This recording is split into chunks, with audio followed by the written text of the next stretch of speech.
அந்த ஒரு ஜாதக்காரன் 10 வார்த்தைகள் சொன்னா 9 பொய்யா போயிருந்தோம். ஒண்ணு மட்டும்தான் மெய்யா இருக்கும். அன்னைக்கு கொடுத்த கட்டளை தான். அதனாலதான் வந்து காரணம்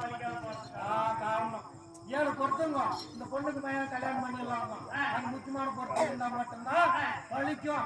அவன் என்ன சொல்லுவான், 7 வந்தா போதுமா அப்படின்னு சொல்றான். அவங்களும் சந்தோஷமா சொந்த பந்தம் விட்டு போக கூடாது,